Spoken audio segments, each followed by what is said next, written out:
एक बड़ा प्रश्न हम सभी के लिए प्रश्न यह है कि आखिर नवोदय की परीक्षा में कितने बच्चे पास होते हैं। रिजल्ट जब आता है, परीक्षा तो सभी बच्चे देते हैं, पर पास कितने प्रतिशत होते हैं। अगर कोई हमसे पूछे सर कितने प्रतिशत पास होते हैं, तो मेरा मेरा जो आंसर होगा वो होगा 100%। जी हाँ, 100%। कैसे, आपके मन में भी एक चल रहा होगा कि आखिर ये कैसे है। मैं बताता हूं कैसे। अब सोचिए, कोई बच्चा अगर स्कूल में पढ़ता है तो कितने बच्चे पास होते हैं, सभी लगभग 100%। ठीक है, अब आते हैं, देखते हैं उनका परसेंटेज क्या है। 100% तो पास हो गए, तो उनका परसेंटेज क्या है। और जो बच्चे नवोदय की परीक्षा में एग्जाम दिए हैं उनका परसेंटेज क्या है। अब ध्यान से गौर कीजिएगा कि जो स्कूल की परीक्षा में जो बच्चा सोचता है कि केवल पास हो जाए, भले थर्ड क्लास से ही 40% ही मेरे आए, तो उसका अगर वो नहीं पास होता है, फिर भी सारे पास हो जाते हैं, नहीं पास हो जाते उसके कितने परसेंट आते हैं, 39%। जी हाँ, 39%। मतलब अगर 100 मार्क्स के क्वेश्चन है तो 39% पे जो है कि फेल हो जाता है और 40% लेकर के पास हो जाता है। सपोज जो बच्चा सोचता है कि मेरा सेकेंड क्लास निकल जाए, तो उसके साथ क्या होता होगा। उसके मान लीजिए कि सेकेंड क्लास के लिए हमने क्राइटेरिया दिया है कि 55%, कि 55% जो है कि सेकेंड के लिए होना चाहिए। अगर वो बाई चांस सेकेंड क्लास नहीं उत्तीर्ण हुआ, तो उसके कितने मार्क्स आए होंगे, आप बताइएगा। उसके आए होंगे 54 मार्क्स। मतलब कि जिसने सेकेंड का जो है कि एक एम लिया, वो 54 मतलब परसेंट लाया, मतलब जिसने अपना छोटी सोच रखी उससे अधिक पाया, क्योंकि उसका सेकेंड डिवीजन चाहिए था। अब कोई बच्चा सोचता है कि जो मेरा फर्स्ट क्लास आए, मान लीजिए सपोज 70% फर्स्ट क्लास की क्राइटेरिया है, तो 70% के लिए उसको जो है कि अगर मान लीजिए फर्स्ट क्लास उसका नहीं आया, तो भी उसके कितने मार्क्स आ गए, 69% मार्क्स आ गए। अगर वो बोलता है कि मेरा 1% से जो है कि फर्स्ट क्लास रह गया, तो उसके कितने मार्क्स आए होंगे, 69%। अब कोई बच्चा डिटेंशन मार्क रहता है, सपोज अगर वो जो है कि डिटेंशन मार्क 70% के एवं भी होता है, मान लीजिए, फिर भी मैं उसको बढ़ा दे रहा हूँ कि 75% है, तो वो अगर डिटेंशन मार्क नहीं लेके आया, तो उसके कितने मार्क्स आ गए, 74%।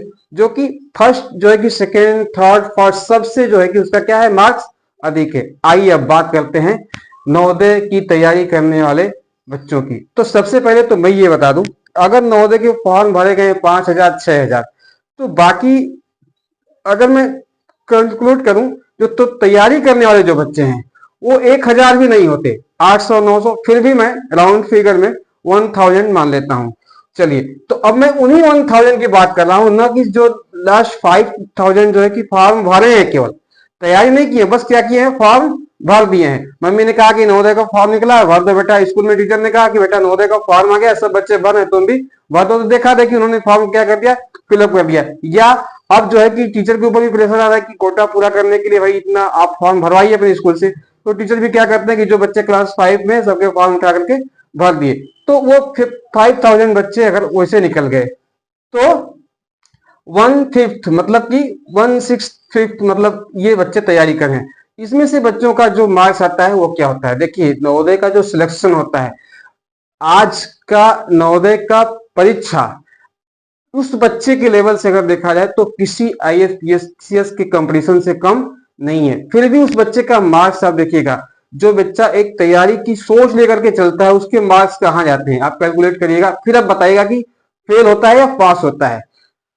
देखिए उसके जो बच्चा, मैं बोलता हूं कि मान लीजिए कि 95 कट ऑफ चला गया और जो बच्चा 94 पे उसका सिलेक्शन नहीं हुआ। चलिए मैं अदर कैटेगरी वाइज भी बात कर लेता हूं। चलिए सबसे हमारी जो लोएस्ट कैटेगरी है उसमें ST की आती है, और इसके भी सिलेक्शन आप समझ लीजिए कि 75% से ऊपर ही होते हैं। 75% का मतलब कि आप कम से कम 60 क्वेश्चन बच्चे को करेक्ट बना के आना पड़ता है, तब जाके उसके क्या होते हैं, सिलेक्शन होते हैं। तो अब क्या किया उस बच्चे ने, मान लीजिए कि उसका जो है कि सिलेक्शन नहीं हुआ, मैं कह रहा हूं कि नहीं हुआ, तो उसके भी मार्क्स कितने आए, 74%। मान लीजिए 75 पे कट ऑफ गया और वो 74% लेकर के उसने एडमिशन नहीं ले पाया। अब बताइए कि वो बच्चा 74%, जो बच्चे आपके फर्स्ट सेकेंड थर्ड जो कि आपके डिटेंशन मार्क लाने वाले हैं, उन बच्चों के कैटेगरी में ये बच्चा जो है कि जाकर के खड़ा हो गया आप कैसे कह सकते हैं कि जो बच्चा नवोदय की तैयारी कर रहा है वो फेल हो गया? फेल तो वो बच्चे हुए जिन्होंने केवल फॉर्म भर दिया, और उससे पहले तो वो फेल बच्चे हो गए जिन्होंने फॉर्म को भरा ही नहीं। समझ पा रहे हैं आप मैं क्या कह रहा हूं? जी हाँ, ये है रियलिटी। फेल वो बच्चे होते हैं जो फॉर्म केवल भर देते हैं या जो फॉर्म को भर ही नहीं पाते हैं। वो बच्चे फेल कभी नहीं होते जो नवोदय की तैयारी करते हैं। मैं बता दूं, वो बच्चा कहीं ना कहीं लाइफ में अपना करियर बना के खड़ा होगा। तो थैंक यू, जरूर एक बार विचार कीजिएगा अपने बच्चे के बारे में, और मिलते हैं ऐसे ही और किसी जो है कि अन्य वीडियो के साथ। तब तक के लिए थैंक यू, नमस्कार।